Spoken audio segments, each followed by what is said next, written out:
Abakulira akakiiko akalwanyisa Mukenenya mu ggwanga aka Uganda AIDS Commission basabye abakulira amakomero okuteekawo enkola ez'enjawulo ezisobozesa okulwanyisa Mukenenya mu basibe.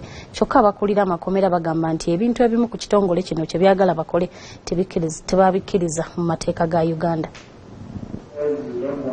Olunaku lw'eggulo alipoota eraga embeera ya Mukenenya mu bitongole ebikuumaddembe yafulumiziddwa ng'eraganga Mukenenya bw'asusse okwegirisa mu kitongole ky'amakomera ng'abasibe ebitundu 15 ku buli 100 balina akawuka kano. Having sex with men,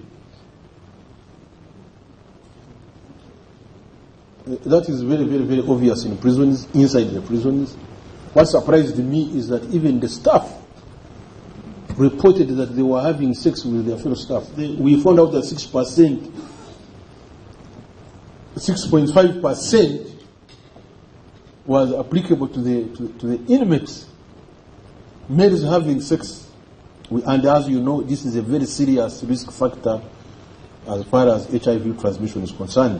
Kino kye kyawaliriza akakiiko akavunaanyizibwa ku ddimu ly'okulwanyisa Mukenenya aka Uganda AIDS Commission okuvaayo n'engeri ez'enjawulo ebitongole bino mwe bisobola okulwanyisa Mukenenya. Bano bagamba nti amateeka agali mu ggwanga naddala agafuga abasibe gasaana okukyusibwamu.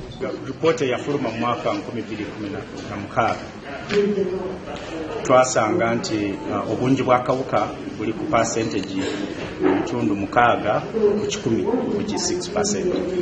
Naye waliwo ebitundu ebimu akawuka kali waggulu oba mu bantu abamu akawuka kali waggulu okusinga abalala. Kati saabu oba abasibe abali ebisiyaga babawa condoms oba otaba condoms tulina kusooka ku debatinga ku nsonga y'ebisiyaga. Ebisiyaga biri illegal. So nga biri illegal biteekawo akakwakuluzo nti mu mateeka ate toyinza kuwa muntu kintu kimuyamba kumenya tteeka.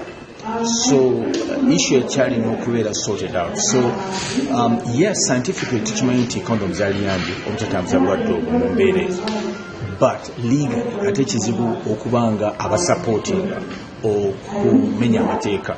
Okusinziira ku Dr. Musoba, singa abasibe bakkirizibwa okwetaba ne bakyala baabwe mu nsonga z'omukwano kyandiyambako okukendeeza ku bulwadde buno naddala mu makomera.